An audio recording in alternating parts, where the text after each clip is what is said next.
I will call the meeting to order. If there's any declaration of interest, you can clear anytime you see fit during the meeting. Kim, were you going to introduce our guest here today? Or Jennifer? I certainly can. I certainly can. So through you, Mr. Chair, and good afternoon, everyone. We're really delighted to welcome our consultants on the redevelopment project. So with us today from SHS, we have Ed Starr and Dalton Woodrick, and from Salter Pilon Architects, we have Jerry Pilon. So welcome, gentlemen, and thank you so much for making time for us on Friday afternoon. Welcome. Thank you. Okay, you guys have the floor. You can go ahead, Ed, or who's ever going to take the lead. Okay, so we sent over a slide presentation. I don't know, Heather, whether it'd be possible to share the screen. Yes, I'm first of all, just going to do that. Great. So we'd like to thank everybody for the opportunity to present to the redevelopment committee. And what we've done today is a brief PowerPoint presentation that shows the results of some of our initial research in two areas, well, really in three areas. And that is looking at what is the demand for different sorts of housing options that could accompany the new long-term care home at Rockwood in order to develop a campus of care, giving a variety of housing options for seniors. So Dalton and I have been involved in putting together some research to look at what might make sense given the scale of the market, the need in the area, future projections of aging of the population, and examples of what's worked elsewhere. And we have a sort of a general finding that we would like to share with you. And then Jerry Pilon from Salter Pilon has been engaged with some consultants doing research on service capability of the site, looking at some of the engineering issues and how that leads to development options. So he's going to run you through that. And then he's going to show a couple of specific ideas on how the site could be redeveloped, a couple of different options for consideration. So I'm going to ask Dalton to take us through the basic presentation on the housing options, and then Dalton will turn it over to Jerry, and then we'll open it up for questions. I think we'll got the wrong slides up, I think. Yeah, we have to. Hi, Heather, can we have the other set of slides?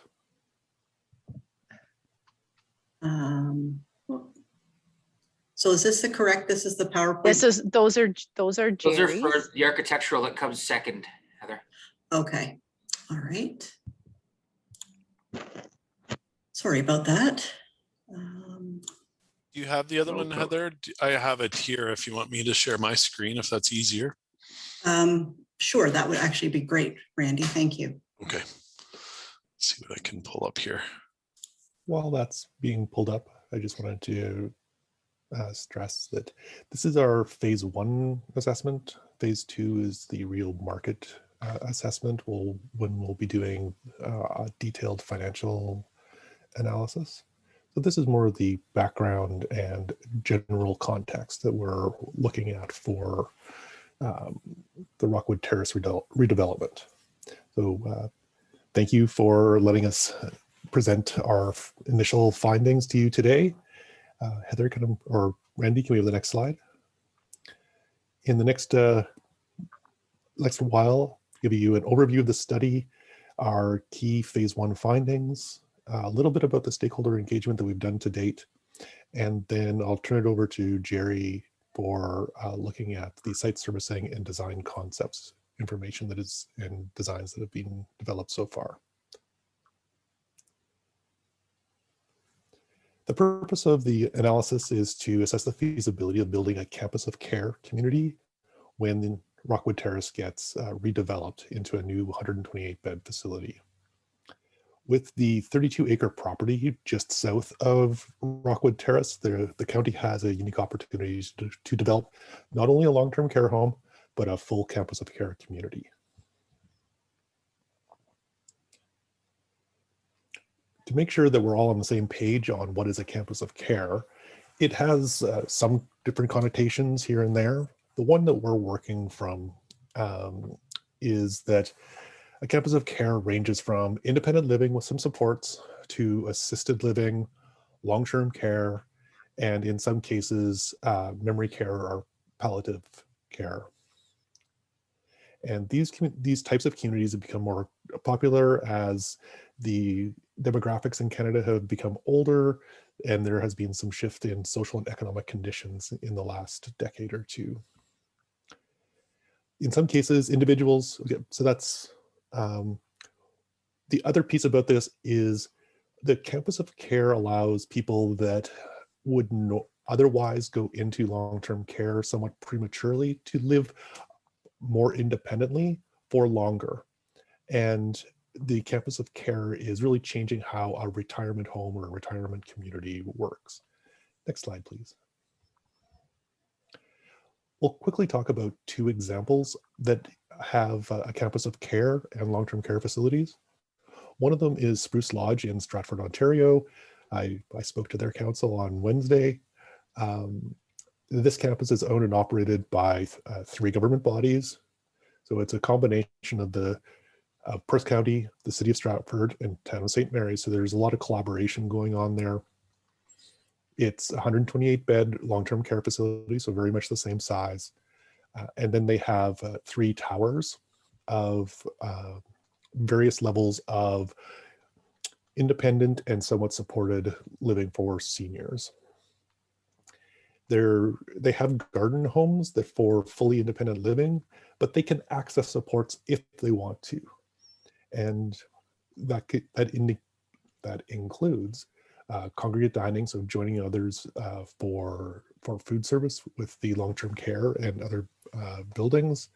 They can access the registered nurse, foot care, and blood pressure clinic that's all on site, and the exercise programs, laundry service, and other day programs. So there's a bunch of things that these independent living seniors can access, and as their needs increase, they can access more of them. Next slide, please. So Georgian Village, completed in 2013 in Simcoe County, and it's beside Georgian Manor. So it's a little bit bigger for the long-term care at 143 beds. And it's about 150 units. And once again, you can see that there is a selection of options that is slightly different than Stratford, that there's life lease in this case. There's affordable rental and there's assisted living units. Once again, similar amenities. There's an adult day programs, clinic, pharmacy, and hearing aid clinic or care. There's a beauty salon, fitness center, therapeutic pools, and there's a bistro, pub, and piano lounge with billiards. There's also a public library branch there. So you can see between these two campuses, there's different amenities that are included either fully integrated into the facility or on the same campus location. Next slide, please. Okay, so now we'll go through some of the key findings from the demographics and other analysis that we've done. What we found is Grey County has a higher proportion of residents over 55 years of age than the provincial average, and more than what normal aging would indicate, that the number of elderly people going 55 and older is increasing instead of having that slow decrease that you would normally see in just a population that doesn't have a lot of in-migration. This suggests that the county is a retirement destination and would benefit from expanded long-term care facilities and more independent living seniors housing. Adding housing diversity will also enable aging in place. There's very little options in Grey County between owning a home and going into a care facility. That there's only about 24.7% rental. Getting up to a third is sort of a healthy rental market.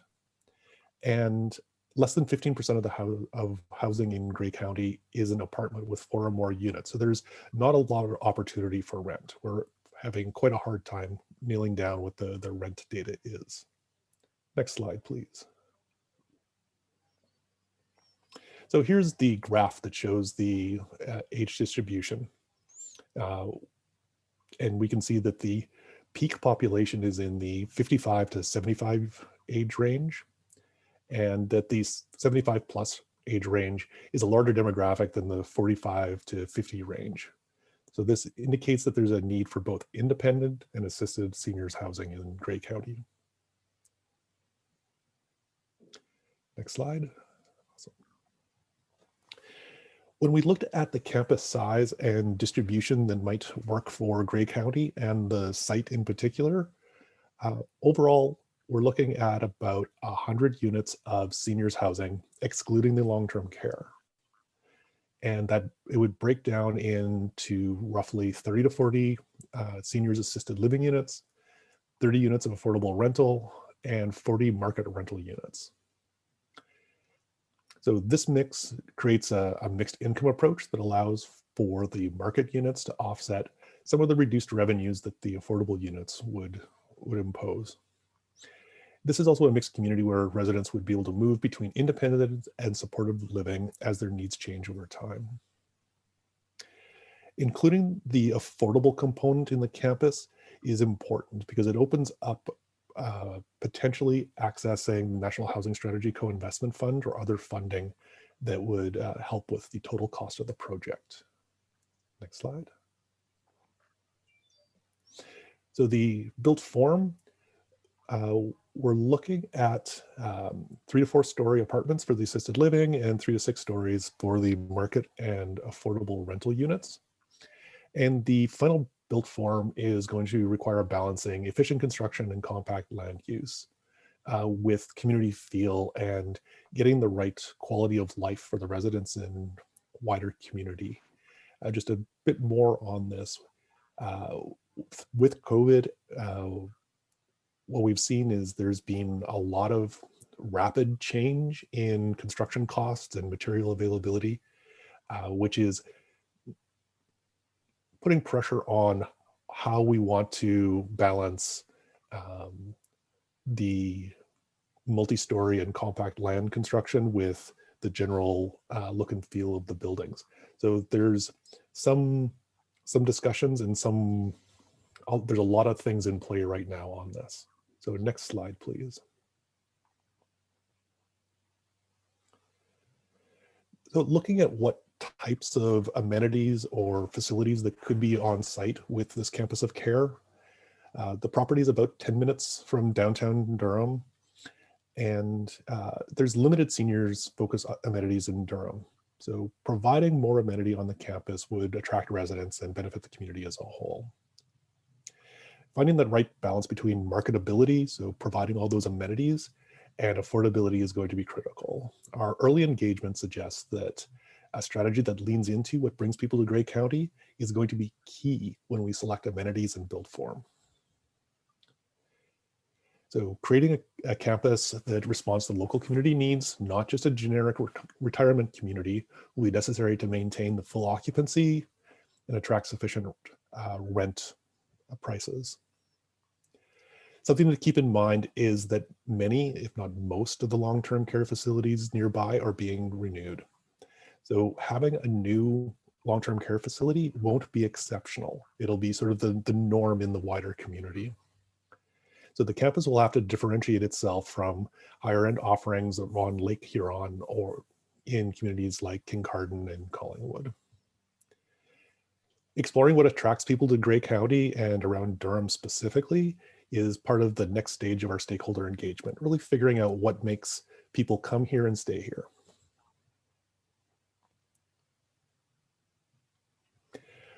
Looking at rent ranges. So this is our preliminary data, and we're going to need to explore this further in our next stage to really nail down what the rents would be in the pro forma that makes for a financially sustainable project. So rents for seniors housing with services and access with services or access to services varies widely. And some of the key benchmarks that we found in our phase 1 research is that affordable rent for independent living seniors is as low as $600 a month.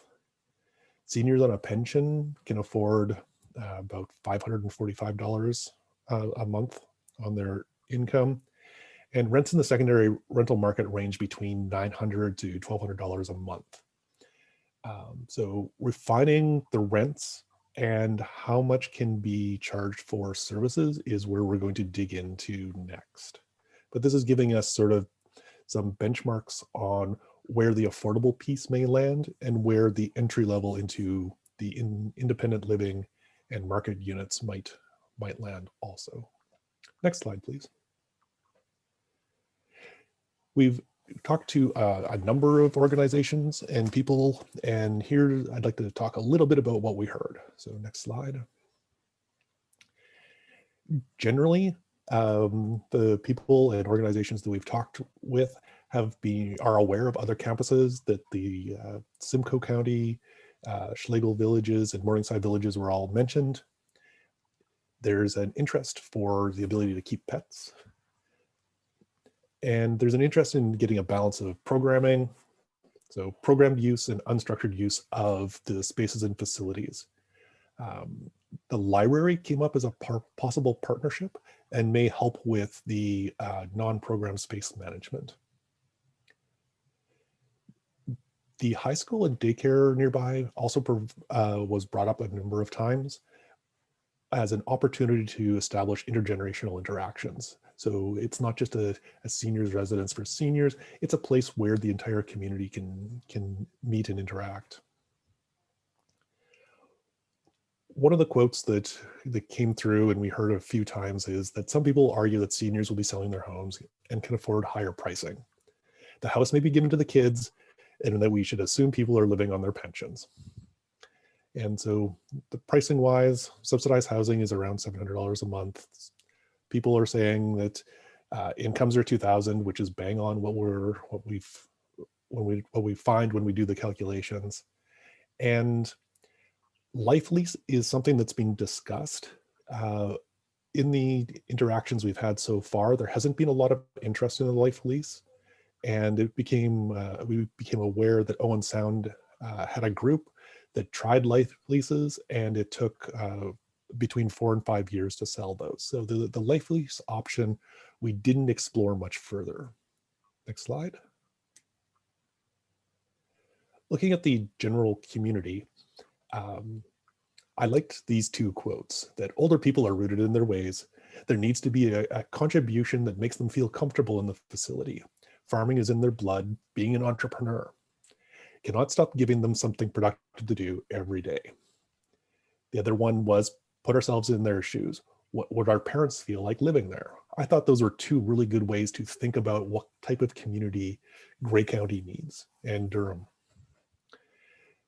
The suggestions that came out of these stakeholder engagements included gathering places, a parkette, hair salon, explore moving the library here and creating a hub that includes programming and services that the library would provide. The comment was the nursing home is jammed and was originally a seniors home. There was a lot of interest in outdoor opportunities for seniors, not just indoor opportunities, and comments that there's lots of youth recreation, but not a lot targeted to seniors.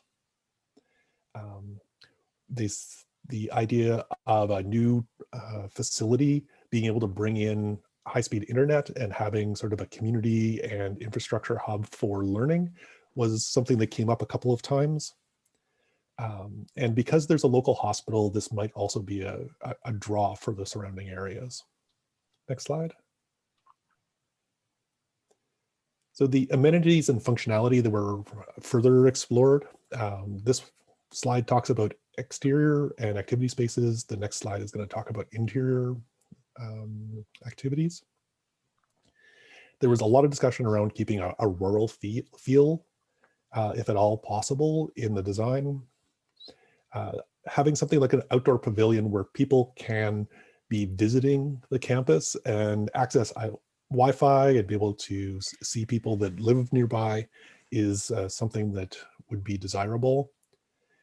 Having a walking track, something that would replace what the Legion provides, partially because the Legion isn't fully accessible. The idea of a community garden came up, and a food garden.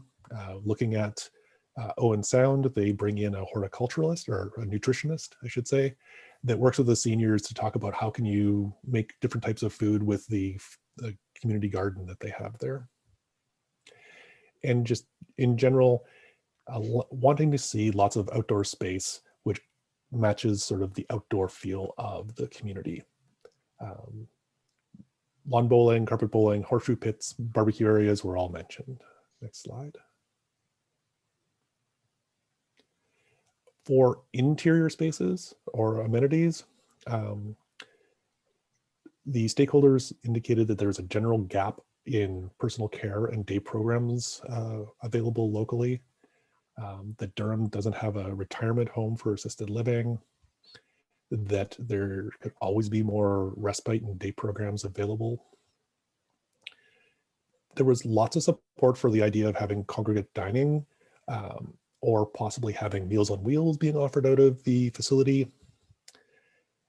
Charging stations for electric wheelchairs and scooters. Gray Gables came up where it has a little bit more space than some of the other seniors residences.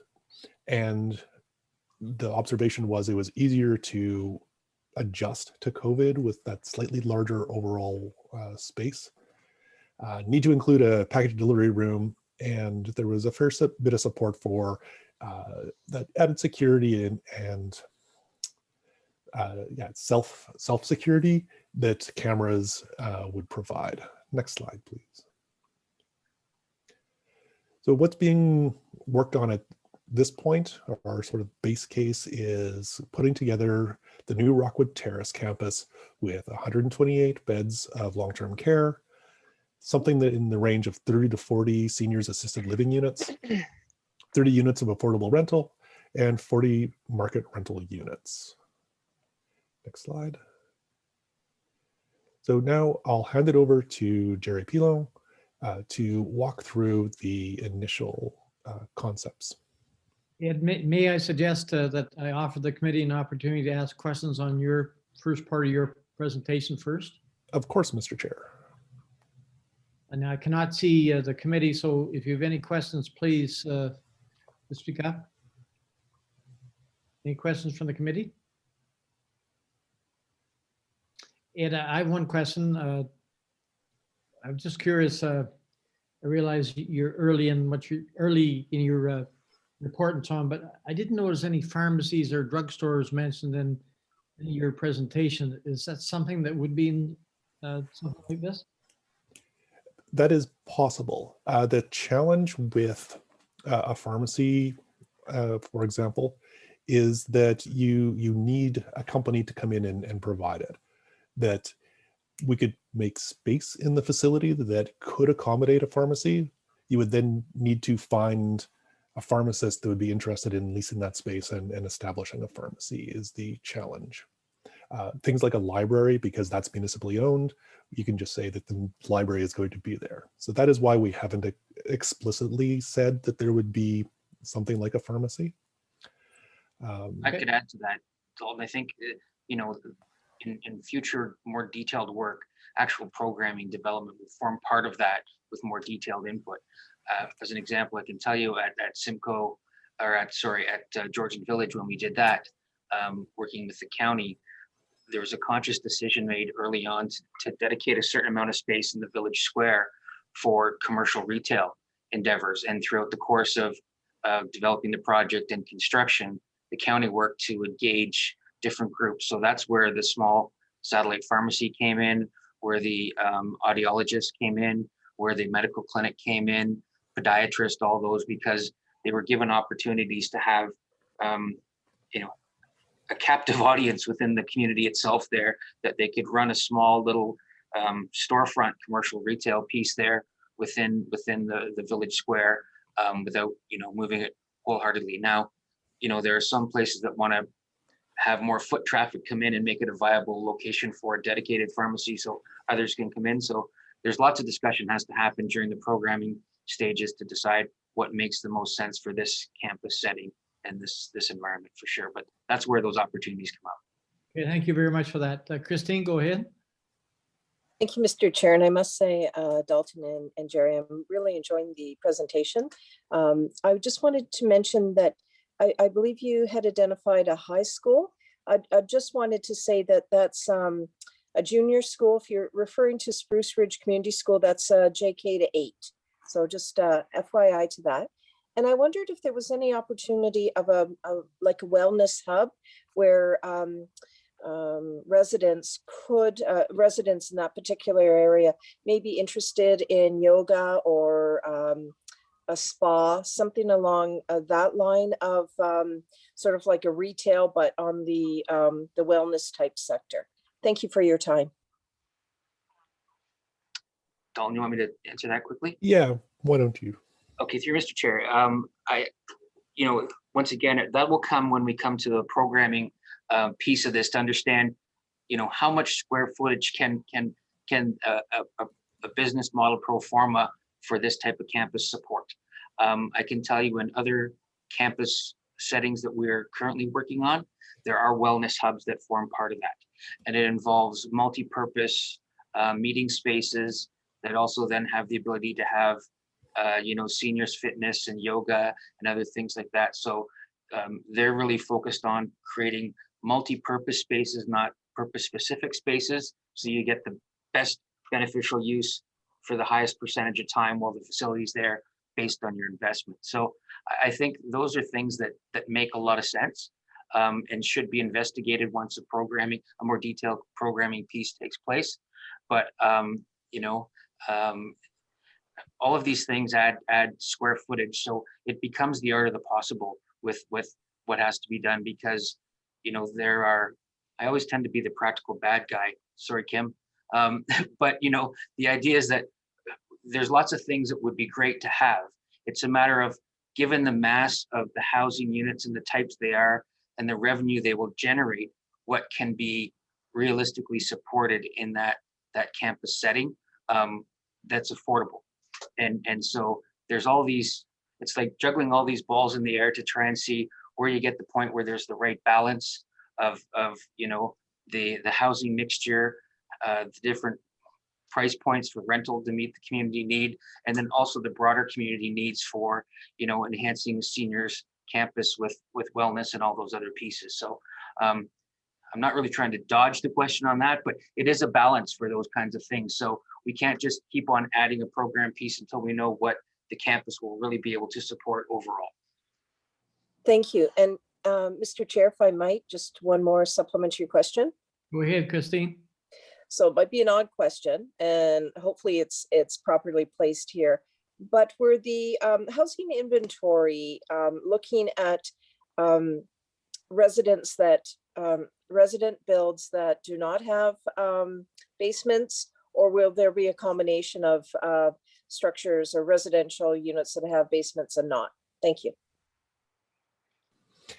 So I'll quickly respond to that. We haven't finished the designs yet, so we don't know 100%, but we do know that there is a lot of topographical changes. So there's definitely going to be some height differences between some of the locations, but at this point, I don't believe we were looking at a lot of sort of independent houses with basements. It's more of small apartments. Jerry, did you want to add anything? Yeah, I could do that. I mean, when we go through the concept, you'll see shortly, we're not proposing in their current setup anything with independent type garden home setups, which may be where basements are typical and common for people that, in your house, you have your basements. We, for years, have been following the model that when we do any kind of seniors housing, we also want it to be kind of flexible in terms of universal access. And so we avoid stairs and multi-levels, because that's where falls can happen, other things happen. So when you do that, you tend to, even though it's an independent living setting, it's better if you can keep it all on one level. Then there's points of flexibility. A good example would be a couple that's living independently, but they live in that type of environment. But over time, one of the partners has mobility issues over time and needs a walker or needs something else. Well, all of a sudden, half of the living environment isn't accessible to them. And we typically don't design them with lifts and stuff internal because it just becomes too costly to afford. So we look more to a kind of a single level model to give that flexibility and universal access design kind of approach to things. I think what Dalton was referring to is when we talk about the concept scheme shortly, with the grade differences on that site, we will have areas where the main level is at one grade, but then there's a lower level that we'll call, like, you know, I won't call it a basement, the lower level that kind of helps bridge that transition in grade, where we can put some amenities and programs, but we typically try not to do that within the independent living units themselves. Thank you for your time. Corridors are accessed by the main elevator core, so everyone has access to it, and it makes sense to transition.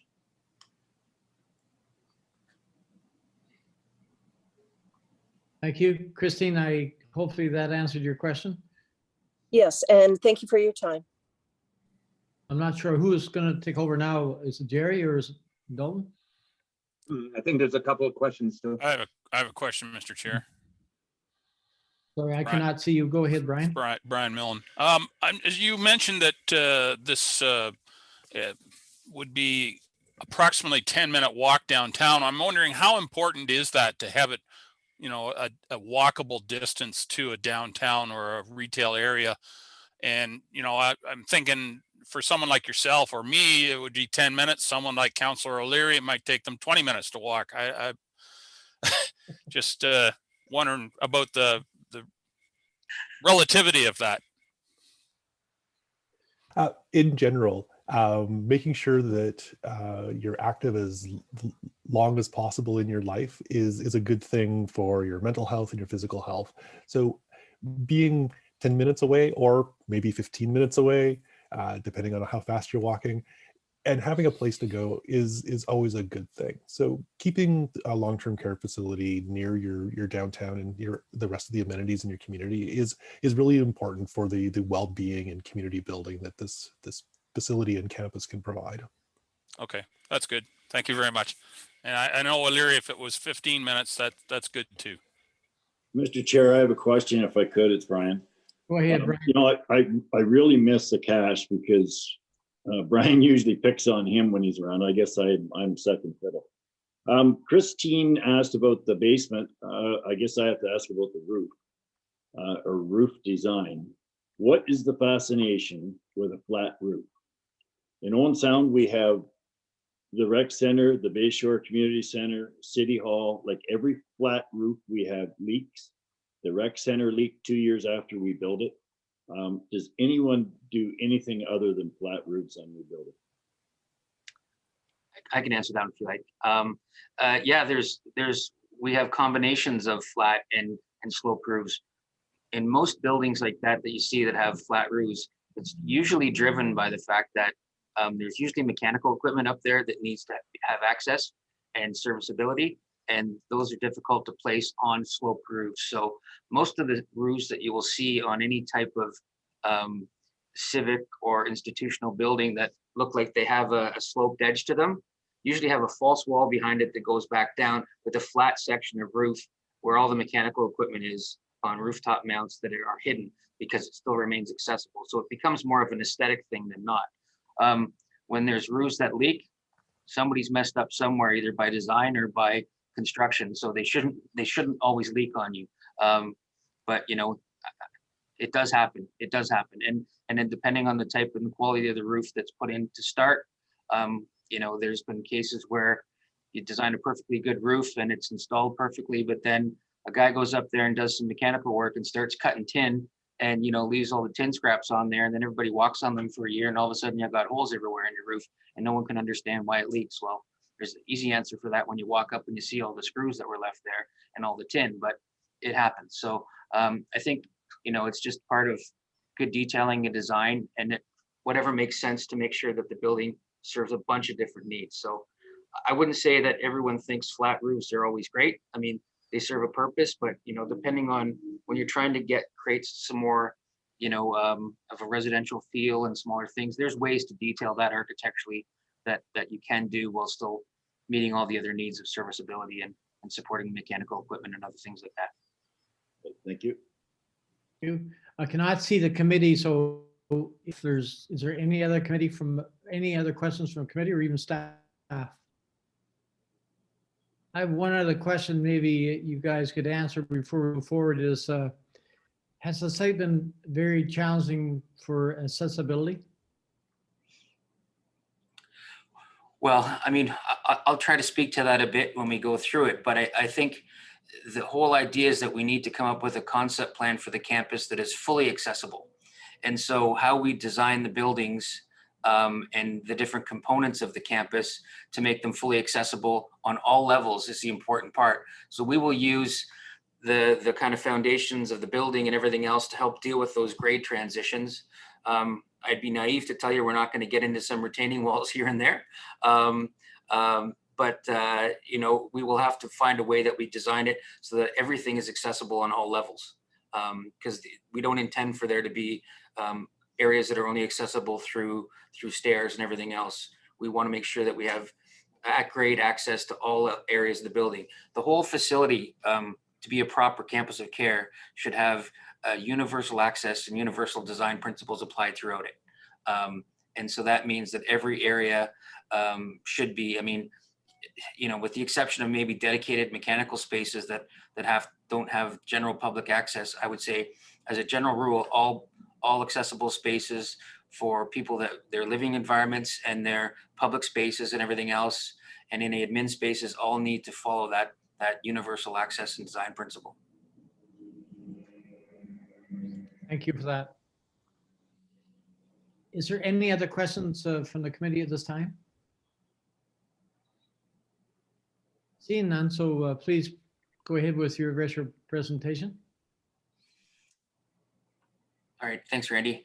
All right, so through you, Mr. Chair, and the rest of the committee here, what I'm going to try and do is kind of walk you through the kind of rationale on what we've done in terms of an approach to how to develop this site. So as you can see on this slide, this is the red line outlines the area of your 32 acres. And you can see where we have, Sadler Street and Kincardine, and then Rock Street that comes down where the existing Rockwood Terrace is. So we looked at all this on the site and the topography, looked at, the historic land use and what was there, and kind of tried to do an analysis at a number of levels. So if we could move to the next slide, please, Randy. So to start, one of the things we did is we engaged with GM Blue Plan to look at an overall servicing analysis, because when we looked at the site, not all areas of that 32-acre site have easy access to site servicing, which is a requirement to build anything. Next slide, if we could, Randy. So when you look at it in the greater context of the rest of the streets and the surrounding areas, you can see the highlighted area for the property, and you can see where the streets are that directly wrap the site. What we challenged GM Blue Plan to do was look at some basic servicing and access to services that would influence how we would approach development of the site. And that would be things such as water, sanitary, gas, stormwater, things like that. Next slide, please. So with water to start, you can see the site in context blown up a little bit now and a little closer, and you can see where the blue stars are, hopefully. Those are points of possible water connection. So basically possible connection points at South Street East and Rock Street, and even carrying over to Kincardine South there. So there's an opportunity. That would be our primary points of connection for water. So we looked at it and said, well, obviously we have to be close to where we have access to water and services.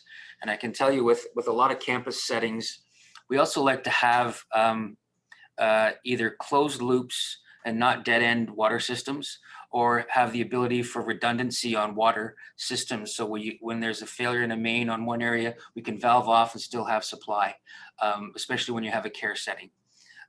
You know, for the affordable housing assisted living pieces, we designed to best practice and standards that the ministries put forward. But for long-term care, we have to follow ministry long-term care guidelines, and they're a bit more strict about what we have to do and the standards we have to follow. The other thing that's important about these pieces and access to the water demand is at Rock Street, we have a fire hydrant, and the peak flow demand pressure there is 49 PSI, and a fire flow demand of 52 liters a second. And that's information that has been provided to GM Blue Plan by Wes Gray. So those are good numbers. And that means that, you know, ideally in any seniors campus setting, we will be looking to hopefully provide this with a sprinklered system for life safety, fire and life safety. So having access to good pressure and things like that is important. Next slide, please. When we start to look at sanitary, you'll start to see where the access points are again. So possible sanitary connection points, you know, once again, South Street East or Rock Street, Sadler Street intersection. Those are the two. So we start to see a theme with where water and sanitary access is, which is not unusual. We also then know that, you know, that there's certain things that we have to look at where the inverts are. So some of that's unknown at this time. We weren't able to gather that data yet. So there will be some work that has to be done on that. But we know that the diameters are similar throughout the network. So the connection would be more direct route. The South Street connection would be more direct route to the wastewater treatment plant on the west side of Durham. So that's something we have to keep in mind as well. You know, so I guess when there were initial discussions, some capacity concerns were noted in the sanitary system, but the locations of those haven't been identified. So there will have to be ongoing discussions to decide where those are, if they're downstream, so to speak, and if there's bottlenecks in the ability to kind of get a line and capacity to go there. So that's a level of detail that we'll have to investigate further. But for now, we're looking at where are options for servicing connects for sanitary. Next slide, please. Stormwater. Stormwater is interesting in that the site itself has actually 3 catchment areas when you look at the topographical analysis that's done on it. So the southeast corner drains to a ditch that flows southwest. The central portion appears to drain to the low area on the site with an overflow storm sewer on Rock Street. And then the west portion of the site, it likely infiltrates directly to the south, is our guess. Each of them have a different area and things like that. So infiltration is probably going to be the main drainage outlet under the existing conditions, given the past use as a quarry, as stated there. So at some point, more detailed geotechnical work will be done to kind of look at hydraulic natures of the soils and things like that to know that what we can and can't do, you know, and see where the water tables are across the site itself. But at the high level, we know that we have a strategy for trying to deal with stormwater as it stands right now. Next slide, please. So this is some contour mapping that was done. So it notes, you know, a 200 diameter sewer, you know, from West Gray. That tends to be small for stormwater, especially when we're talking about a larger catchment area. The challenges that we're seeing right now are the west portion of the site may not have an adequate outlet based on the contours that we're seeing. But it appears ultimately that, you know, we will be able to find a way to do something. And we have to then look at some of the information isn't appearing on GIS mapping. So more detailed investigation will be required before any detailed design proceeds. But, you know, there's next steps that we have to do for that work. Next slide, please. And then gas, just typically to say that, you know, the service that's been shown on part of the site already has been shown as abandoned. We weren't able to get anything, so we have to add more detail to it. But my suspicion, of course, is that it's right along the same points where we have sanitary access and water access for all utilities.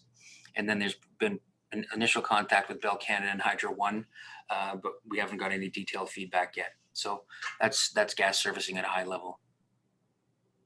I don't want to dwell on all those things too much because I'll get into the meat of what we're going to do here. So we looked at 2 options And so I like to spend most of my time going through option 1, because option 2, I'm going to lay my cards down and say I'm biased. I don't think it's as good an approach, and I'll get to why I think that when we get there. But I'd like to walk you through the concept plan we've developed based on that initial site analysis work that we discussed just shortly here, and the work that Dalton and Ed have done to date with the feasibility and components that are required. So next slide, please, Randy.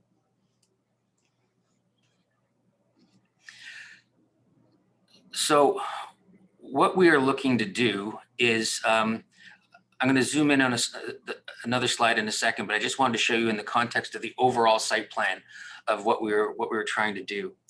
And what you'll see is the outline to the north. North is at the top of the site. There's a black line through the parking lot that shows the outline of the existing Rockwood Terrace. And so our option here presumes that there will be a phased building approach to the site, but that the ultimate build out will involve the demolition of the existing Rockwood Terrace. The whole approach is one that we try to limit the development footprint. The area to the east is where we have some of our greater soil and topographical challenges and things like that. And we also noted a reference to need for parkland and access in the future. But a lot of what's driving this approach to how to develop this site is the servicing availability. Because as we noted at the intersection, of Rock and Sadler, and even in Kincardine and South Street East, as we come across the other way, those are going to be the points that we have to run services to connect and be able to service this facility.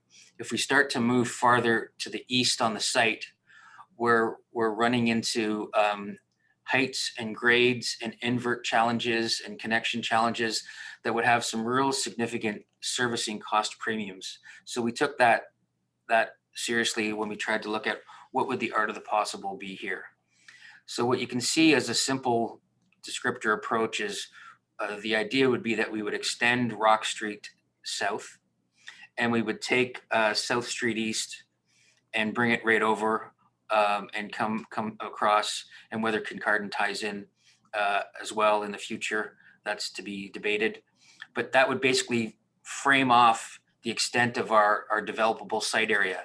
And we're considering it to be part of the new land acquisition that is part of the 32 acres and the inclusive site area of the existing Rockwood Terrace.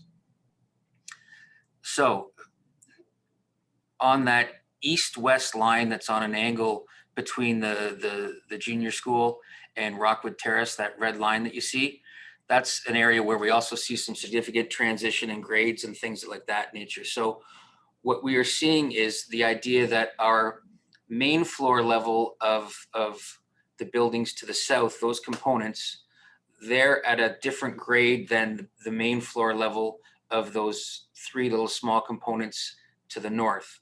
So if we go to the next slide, Randy, we can look at it in more detail. So basically what I'm saying is building 1 and 2 would be at a slightly lower grade level, and buildings 3, 4, and 5 would be at a slightly higher grade level. And that's where those partial basement ideas would come in, where we have transition and we'd use those buildings to, you see south of the area dictated as 4, that would be a courtyard at the main level of building 1 and 2. And then the lower level of building 3 would be the link and physical access across to the other pieces. So I'll walk you through that right now. So building 1 is the 128 bed LTC. We talked about it potentially being 3 stories if we have any servicing below. We can really fit it on a 2-story footprint. As 128 beds, we would be, this layout shows basically 2 32-bed RHAs per floor, which meets the ministry guidelines. The idea here would be that building 2 would be the village square piece. So when we're talking about the commercial and the amenity spaces and all those things that form part of a village square that I refer to it as, they are what is the link between the long-term care and then the other housing component types that form part of the campus of care. So the main entrance to the long-term care and basically to the campus would be through the village square on level 2. and then controlled access into the long-term care piece in one. There's the main drop-off area and a canopy there, the main visitor parking, and the access drop-off loop at the front, which is the parking lot along the Rock Street extension to the east. To the west of buildings 1 and 2 is the main servicing and support areas for the long-term care in Village Square. The parking lot there is designed to be the parking lot to deal primarily with staff parking for the long-term care piece. And while it seems like a lot of parking, we also have to size the parking lots for shift change and staff changeover. So it always ends up being more than just what the bylaw asks for. Then what we've done is we've wrapped that with the service access piece at that lower level, which is where we come in with our shipping, receiving, food service, delivery, all that kind of good stuff. So we keep that out of the front door and keep it away from the residents. And it's a back of house feed for the facility itself. When we then start to move north on the site, building 3 is the assisted living component. So it will be on level 1 for that will be the equivalent of the second floor of 1 and 2, if that helps understand that. It will be a 3-story with a partial basement, which will house the 30 plus units for assisted living. Building 4 is basically the lobby link. It's also where we make our transition in grade with an elevator down to the other level, to the outdoor courtyards and gardens and things like that. And it's also the way that we link buildings 3 and 4 and 5 together, building 5 being the affordable and market rental. And what it also does, if you can see how all those components are physically linked, it means there is the ability to have direct access to all the building components, you know, in the middle of January without forcing someone to walk outside and everything else. So that is really important. We find that, you know, forcing people to walk outside and navigate ramps and things like that is just not a desirable thing to do. So we can deal with those transitions in grade, and that approach helps us deal with some of those grade issues as we move from north to south. The component 5, I should mention, is mentioned at 5 to 6 stories. We can probably keep it to 5 with a partial basement. And the affordable and market rental is going to be an interesting one and a challenge. So our understanding is that, you know, when you commit to affordable and market, what we've done on similar projects is we design them as basically similar unit types, and you're only required with the ministry to commit to your number of affordable units, you know, just before you get occupancy. So what it allows you to do is have that flexibility of where you are in the market with affordable versus market rental, and not have to make major design changes or shifts in the future or partway through construction when you commit to those numbers and know where your CMHC funding is and all those good things. So it is a kind of a design approach for flexibility. I should also mention that, you know, when we talked about this before, Dalton hinted at the fact about COVID and impacts and costs. Even those, most of these are, you know, 2 and 3 story buildings, with the exception of the other one, and you could build them out of wood frame. We tend to like non-combustible construction. You know, in days gone by, we used to have some for-profit and even not-for-profit clients in the seniors housing and long-term care sectors that would for those types of buildings move to a wood frame structure. Wood's gone up 180% in the last 12 months. So the economics behind a wood frame structure have been far offset with the cost premiums, let alone if it's available when you need it to construct these days. And then what we're finding is clients are saying, well, if I'm not going to get that economic benefit in the capital build, I know that if I move to a non-combustible, I'm going to save it on operating costs with insurance costs and everything else. So it does make for a more durable building over time. And that's what we would be looking at, suggesting you consider moving this forward. The last piece then is obviously the parking lot to the north of 3, 4, and 5. And that's where we put our dedicated parking areas. You know, to support the assisted living and the market and affordable, just keeping it separate from the main LTC Village Square piece would make sense. I can tell you on some of the pieces we're working at now, there is a comment that, you know, well, we'd love structured parking. Underground parking structures are not cheap. And so I don't know that that's in the cards for the housing types that you're talking about.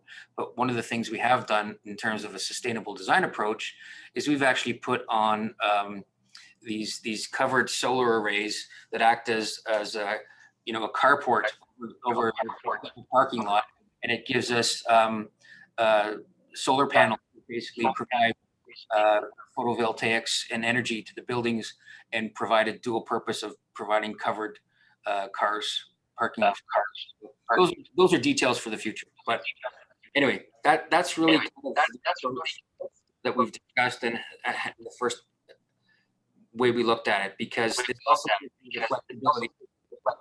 Rob, do you want to mute everybody and then just let Jerry?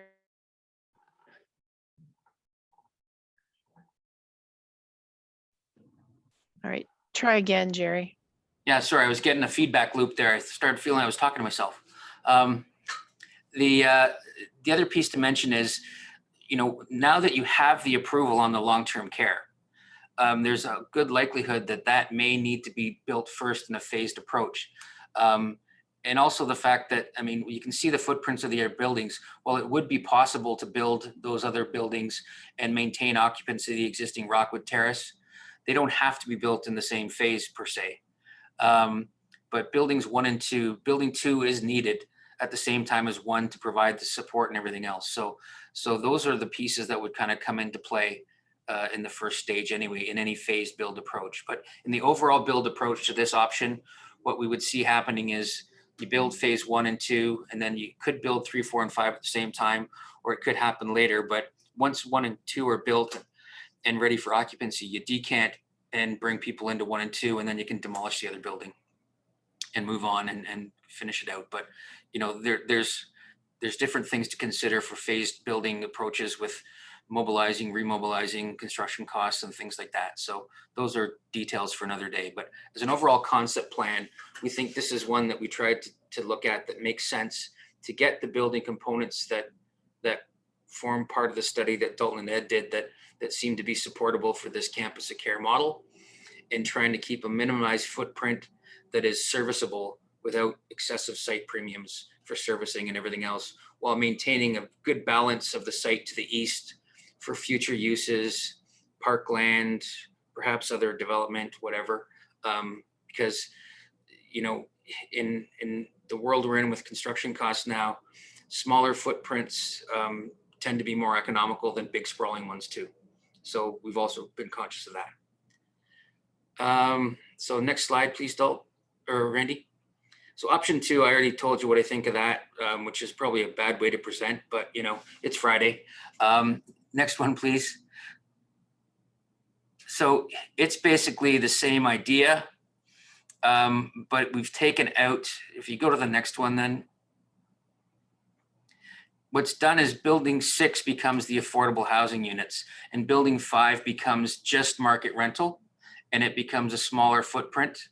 Obviously, the new construction would make sense to do for the market rental, and then whatever you can rejig out of the existing Rockwood for affordable would be how that would work. Now, I can tell you from what we've seen of the building and listened to in terms of condition assessments and everything else, we've got the drawings of the original facility that Randy sent through and looked at it, and the type of construction it is.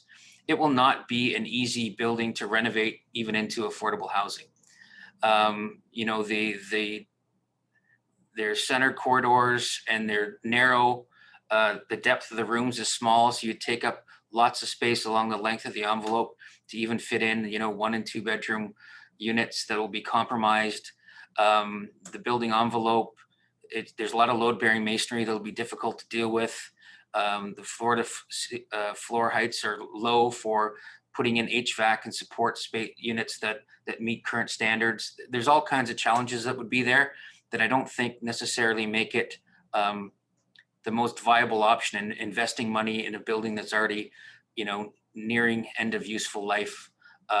So that would be my biased opinion. But I think it also is a bit more of a compromise and not as integrated approach to the campus setting as the option one piece was. But we thought we'd look at, you know, is it because someone's probably going to ask them, well, why are you just throwing that building away? Why didn't you look at it? And so I think the idea is that we can say we had a high level look and review, and that given the existing quality of the structure and the demands that would ultimately probably leave you with a compromised affordable housing solution, and not necessarily solve, you know, the refurb issues that the building has currently, that those dollars are probably better spent and more economically spent in a concurrent new construction with the component 5, which for the other reasons I mentioned with affordable and market, giving you that flexibility in the future. So that's it. I probably talked way too long, but I tried to get as much in as we could. And if there's any questions, I'm happy to try and answer whatever we can. Thank you, Jerry. What a wonderful concept. It's really good. I cannot see everybody, but I believe I see Brian. Go ahead. Thank you, Mr. Chair, and thanks, Jerry. That was a great presentation. First of all, I'm glad to hear you talk about option 2 the way you were talking, because I think that's just the difference between doing it right and not doing it right. If you may as well have a new building and do it right, and then you don't have to worry. But I wanted to ask about I know you talked about the underground parking being expensive. Back to the roof thing, you know, all these utilities that you have on a flat roof, you could have in an underground parking. And I wonder is the cost really that significant by having underground parking? Because, you know, I'm also thinking, looking at the plan, that maybe, you know, in 20 years or so, or 25 years, if you need to expand, that's where you would expand, where you have the parking lots now. Thoughts on that for starters? Sure. So, well, I can tell you, I understand and appreciate what you're saying. There's only certain mechanical spaces you can put in a underground parking garage and basement, because you need access to walls with louvers for intakes and exhausts and everything else. So we can't exactly just bury it in the bottom of we will need shafts and things like that for mechanical spaces. It's not that it's not done. We do it on compact sites and everything else. But I can tell you, underground parking costs range anywhere from $120 to $145 a square foot. And for every parking space, you're probably looking about 350 to 380 square feet. So you can do that math in a hurry, and those spaces aren't cheap. So, I mean, an underground parking structure here, I mean, even if we'd had one that was of a critical mass, let's say it's only 80, you're talking about, you're probably talking about somewhere in the neighborhood of $4 to $5 million just for structured parking. And so that's expensive. When we can get surface spots for close to 5,000 a piece, not 45 or 50. So that's really the net difference. The other thing I would add is our experience is not only the construction costs of underground parking, but the long-term maintenance costs. You get a lot of cracking and difficulties in underground parking, and being able, if you're in affordable housing, which has kind of a limited revenue return, to be able to come up with that kind of money in the long run to maintain the parking is also a big challenge. So it's very difficult in this kind of a campus. Well, thank you. Can I ask? Oh, sorry. Oh, yeah, go ahead. Kim, No, I didn't mean to interrupt. Sorry. Kim, I just had one more. You mentioned staff parking, so I got that checked off. Brian, can I interrupt just for a minute, please? Yep. Heather, would you be able to put the screen back the way it was? Because all I see is Kim on the screen. Sorry. Don't mind looking at her, but is there any way to put the screen back? I think, Mr. Chair, and Rob can correct me, if you go to gallery view. Up in the corner. Rather than speaker view. There we go. Okay, thank you. You educate me. Okay, go ahead, Brian. I believe you're still on. Okay, so I just wanted to ask about in terms of design, is there any thought or talk about having places for natural light for the seniors? I know you're always looking for efficiencies, and I don't know what the R value is in glass these days, but I'm just wondering, like, you talked about a village square, or is there a place where we can get these seniors more natural light? So through you, Mr. Chair, I can say that as a designer, I'm a big fan of natural light and a big fan of a lot of glass. We like to design where there's as much natural light as possible. It's not only that there are very efficient window systems out there these days that we can design to that aren't as terrible as they were in the late 70s and early 80s. They can be very efficient. And what they cost you for thermal value and some heat loss, they make up for in natural light and energy savings there. But it's the intangible qualities of them for, natural light is a good thing for the health and well-being of people, especially seniors, especially in January and February. So I think we try to design spaces that have as much natural light as we can get in there. The one thing I didn't mention when we were talking about it is in the LTCs, you probably saw that they look like they had these two courts in the middle. So every resident room in that LTC has, by the ministry standards, is mandated to have a window that has a maximum sill height of 2 feet off the floor and a minimum width and area of glazing. So every room has an abundance of natural light, every resident room. We tend to make walls of glass in all our dining rooms, and the village squares usually have major expanses of glass, because then we try to fit in greenhouses and other things like that, and just kind of nice environments that way. We're big fans of at the end of every hallway, you're not staring at a door or a wall, there's a window with a view. As you then turn the corner, there's a window at the end of that hall with another view. It's very simple gestures, but they go a long way in the overall quality of the built environment. So, we're not there yet. I mean, our task was just to do a high level site plan. And I think we're probably, getting really deep into that, but I'm happy to tell you that, that would be what I would suggest you'd want to do and should do.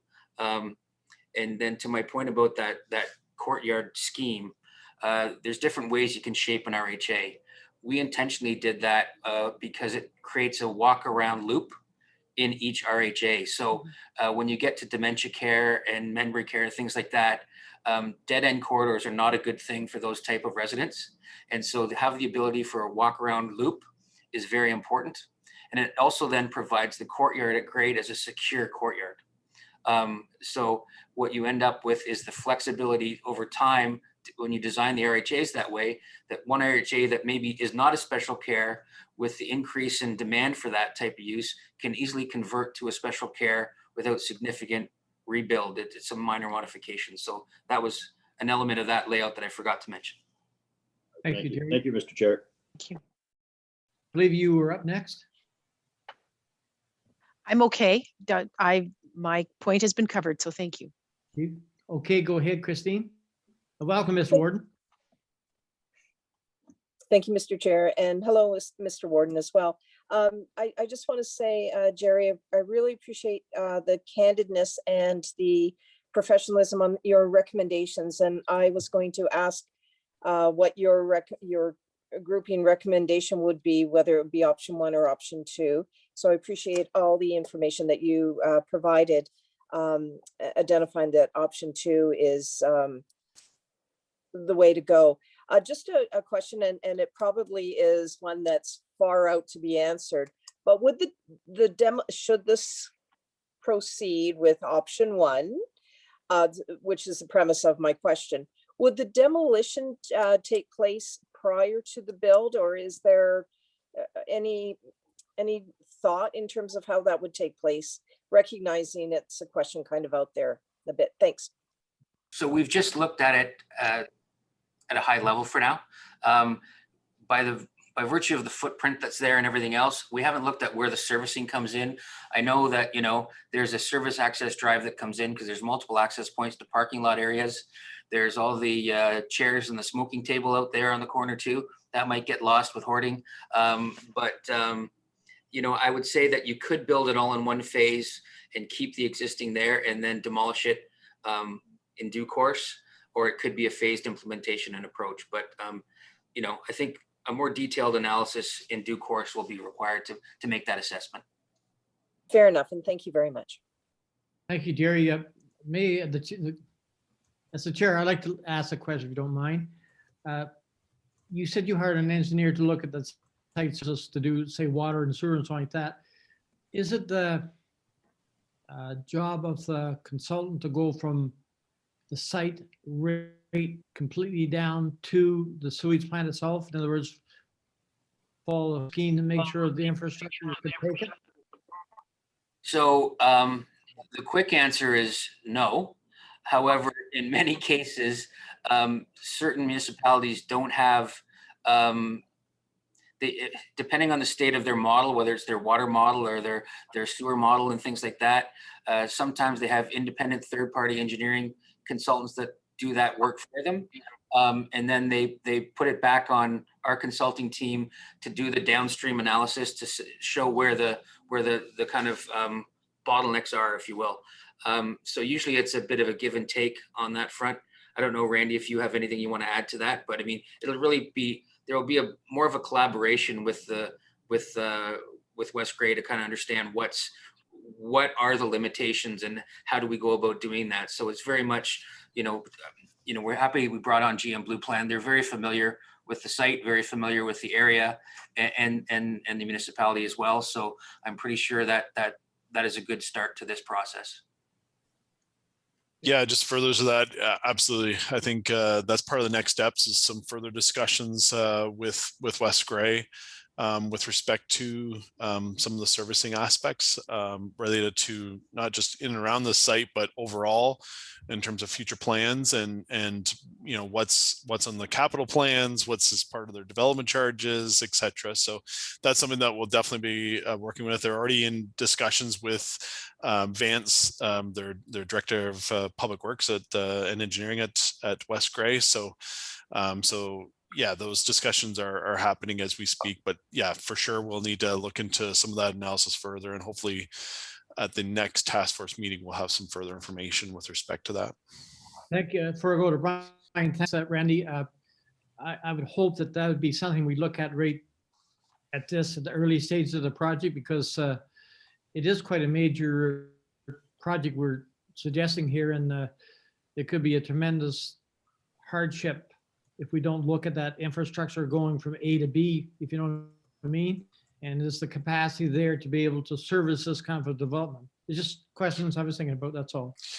Absolutely. And I think that's why we wanted to have some of that engineering analysis done even at this high level concept stage, just so we're getting into some of those discussions and can start planning accordingly in collaboration with West Grey. You go ahead, Brian. Thank you, Mr. Chair. And just real quickly, a comment talking about what you were talking about. If you're going to keep that rural or that farm theme going, you know, a liquid manure tank would hold a lot of stuff. But anyway, my real question was to Dalton. Why are we limiting ourselves to approximately, I think, was it 100 units of ASL and market units? There seems to be a lot of demand for you know, assisted living and smaller market units. Is there not more demand for units like that, or are we limiting ourselves because of the infrastructure as we were previously talking about? So the 100 units is not associated with the infrastructure. We hadn't finished that analysis when we were at that point. What we were looking at is how much demand we think there might be in the community. And we used a couple of different ways to come to those numbers. And we feel quite confident that the 100 units would fill quite quickly. The but we also feel that there would be potentially more demand, and that would lead to possibly a second phase, or as the project progresses, the opportunity to re-gauge just how much interest you have. But the 100 units is sort of on the safer side, so we aren't overstretching and potentially building units that can't be filled, is where we're at. Right, right. And Well, I would I'm- just also, Go ahead. sorry, just to add, I think part of the exercise also, when we looked at the scale of things like Georgian Village in Penetanguishene, which is a larger community, they really didn't add too many more units than what we've seen here. And even at that, it took a little while to fill. For example, their life lease units had to be rented out at the end of the day, and it took a while to fill that up, and in a much larger community. So keeping in mind the scale of the community and what succeeded in other places, we felt, going with a number that was fairly cautious would be in the best interest of the county. Fair enough. Fair enough. Okay. No, that's fine. It's just Grey County's not noted for being real conservative in their numbers, but nonetheless, I'm talking numbers, not politics. But anyway, thanks for your numbers. We'll see where we go. Thank you. Kim, I would put Madam CEO, I'd like to put you on the spot. Okay. We're looking at a multi-year project here. So like, we're trying to look into the future with this concept. So really, we're going to start off a very small scale Lockwood Terrace building first and then work that way. Am I correct in that way of thinking? I think where we are not at the place to be able to make that decision yet, as far as how the construction phasing would best be organized. I think the relationships between some of these buildings of the uses and that may mean that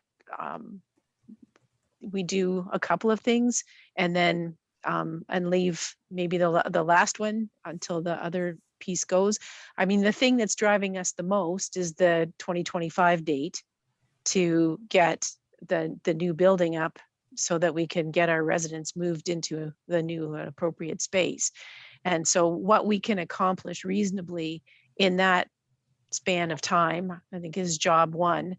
And then after that, I think we're talking about cash flow and a number of other aspects of it too, depending on where we get to with the servicing assessment, et cetera, might also drive what we can do reasonably in a short period of time and that sort of thing. So I think we have work to do still to determine exactly what we want to get done in that initial build.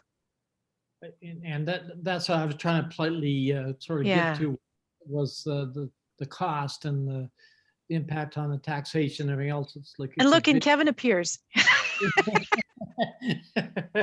It's like magic. Kevin, any comments? One question, like the mix that you have developed there in those 100 units that we're talking about, that is that mix based on a, is that based on what I'm getting a bad feedback here.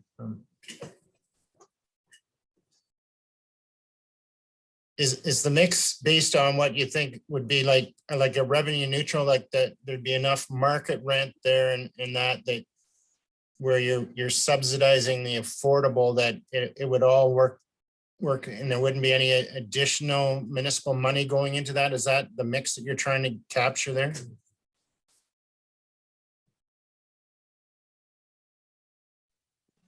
Yes, so the idea would be to have a mix that was self-sustainable without having to require any ongoing subsidy or funding from the county or anybody else. So you would want a mix of a good number of market and assisted living units to go together with the affordable or subsidized housing. We also are looking at taking advantage of some of the newer federal housing programs that have recently been released in the last couple of years. But you are right. The basic idea is to have a mix that would be self-sustainable, to be able to have a long-term viable project. Thank you. Does that make our treasurer happier? Oh, it helps. Do we have any other questions from the committee? And I believe I can see everybody. Well, I can't see Mr. Warden. Maybe, sorry, I could also just comment, the question was made about what are the costs we're looking at here. So the our study program includes coming up with a kind of a broad-based capital cost estimate in the next stage of the work that would show a ballpark what this entire campus might cost from a capital side, and then also looking at this whole issue of what's sustainable in a year-to-year operation. So we will be putting together that kind of an analysis just to give a good sense of how this thing shakes out, both in overall capital cost and in year-to-year operations, looking at, again, the availability of some of these sources of funding programs. So we hope to have that answer for you by the end of the study. Thank you for that, Ed. Mr. Chair, I will just tell you that Councillor O'Leary had to leave the meeting. Okay, sorry to hear that. Any other questions from the committee? Mr. Warden, are you still with us? Any comments? He's driving. Here, but yeah, I'm driving and I'm just listening. I apologize. Okay, that's fine. Keep her between the poles. We'll try. Paul, I haven't heard anything. Any comments? Thanks, Mr. Chair. All good information. I was listening all the way along, and but I will go back to the YouTube because I wasn't able to watch as closely the slide presentation, but I know a lot of that was in our package too. But I appreciate everything that the presenters, and yeah, it was all good. Thank you. Thanks, Paul. So if I have no other questions from the committee, and I will thank the presenters. It's just amazing what you've done. It's a tremendous amount of work to date, and it's sure great to have such professionals looking at something that we're all dreaming about. So it's just amazing. I see Kim is smiling, so I know she's got a great load off her shoulders. Having you guys in place. Well, we just want to thank you all for the opportunity, and we look forward to getting together again as we move toward the end of the work. Thanks, Ed. Thanks. So, Madam, Mr. Chair. Go ahead. I do like the comment that Councillor O'Leary did speak to about flat roofs and slope roofs. I know, I understand the purpose of having flat roofs for mechanical, but slope roofs do seem to have less maintenance and all that. But I was listening along on I just wanted to make sure Mr. O'Leary was knowing that there was somebody else that supports his thinking there. So I wanted to pass that on. And I just also want to say, Mr. Chair, is the operation went well, the calf is sleeping, and now we just got to cross our fingers. So I will keep you informed. Thank you. Thanks for your patience. Madam Clerk, I'm going to ask you for direction, please. We had a great presentation. Now we're going to move down to our reports. Should I have read this motion before we started, or? No, the motion for Kim's report is there, and it just needs to be moved and seconded. Okay. So I'll read the motion then first. The motion. Can I just say that Dalton and Ed and Jerry, thank you so much for being with us this afternoon. We really appreciate your time, and you don't have to stay for this next part if you have other duties to go on to. Okay, thank you so much. Thank you, gentlemen. Okay, so I'll move on with our agenda then. I'm down to report CAORRP 0521 long-term care redevelopment project management services be received, and that the committee approve the release of RFP LTC D 0521 for long-term care redevelopment project management services as draft, and that the RFP results and staff recommendations be brought back to the committee for direction. Someone to move to put on the floor, please. I'll move that, Mr. Chair. Moved by Brian, second by Christine. Now, Kim, do you wish to speak to this? I do. Thank you so much. So we have had, I think, some initial discussions about the merit and need for having professional project management services on this project, especially as we try to move forward with 2 redevelopment projects at the same time. It is a really, really significant amount of work. And I think the more that we look into this, the clearer that becomes. So in the report, I speak to the project management services as we understand them. So they would be working with us to develop some of the things that need to go into that initial development agreement with the province. Like, as you know, we've been given approval to proceed. They accepted the applications that we put forward, but I won't feel confident that these 2 projects are really moving forward on a solid footing until we have those development agreements signed. And the only way to get those development agreements signed is to be able to provide the province with the project plans, the detailed project plans, and the budgets, et cetera. They're looking for drawings and all of that. And this is where we need, I think, someone to help us to coordinate all of that information.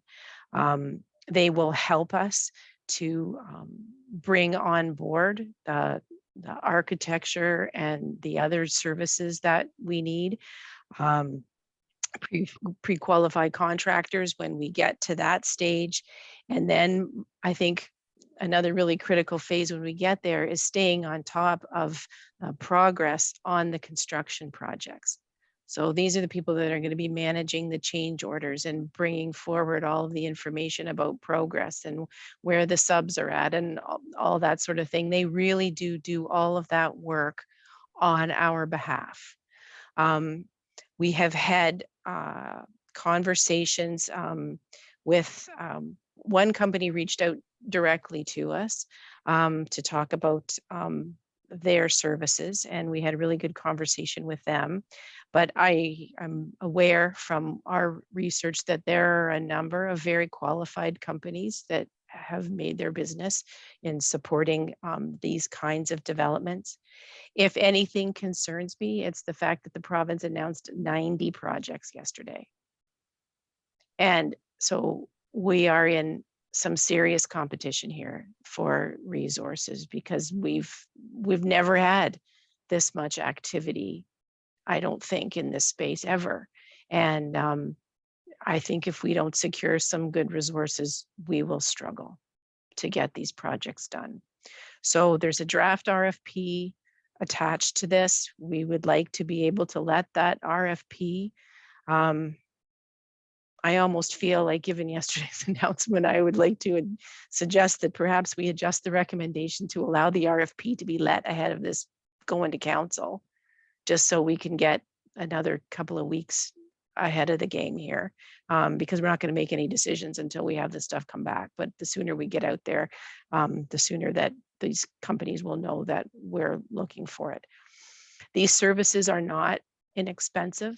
You're paying for a team of people who have deep expertise in all aspects of this, but it is an eligible cost from a overall project perspective. So some of those provincial funds that we receive for the project can be allocated to this, but I can't know for sure based on other projects that only had a single build associated with them.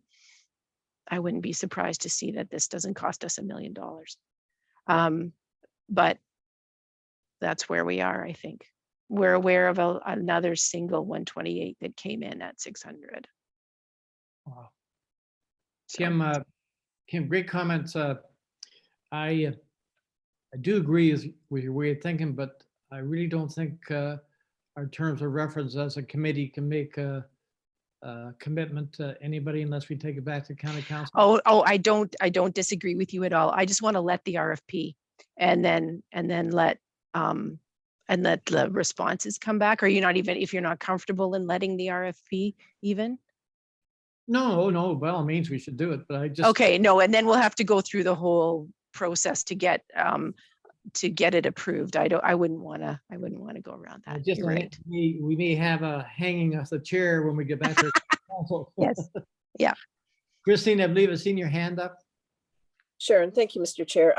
Kim, that was a really thorough report. I do not have any questions on your report. I'm supportive of it.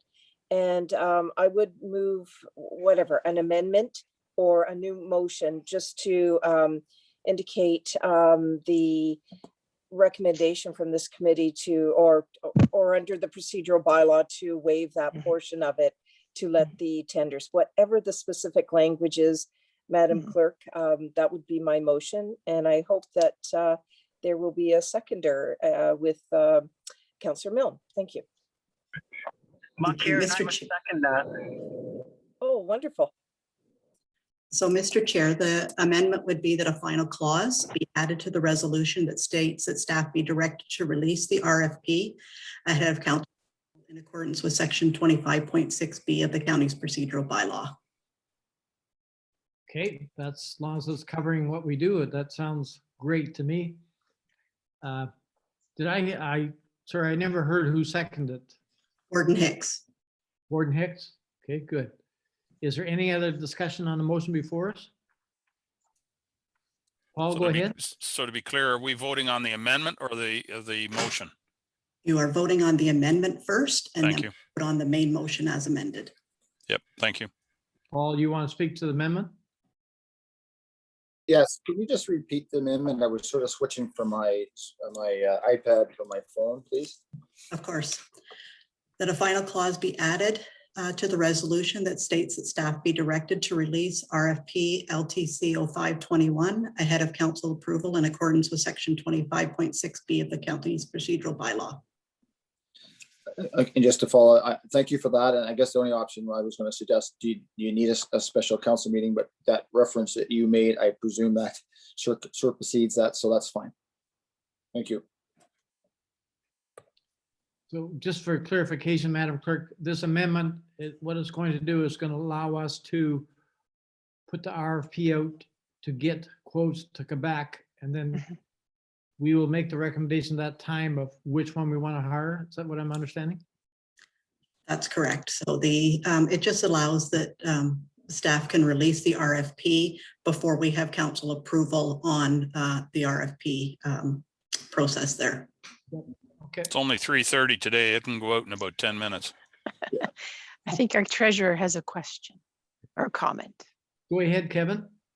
More of a comment that I did sit with Kim on the one presentation that we did get to the company that reached out to us, and like the amount of services that they're going to be providing, from like furniture, operational readiness, to move planning, to financial advisory services and stuff.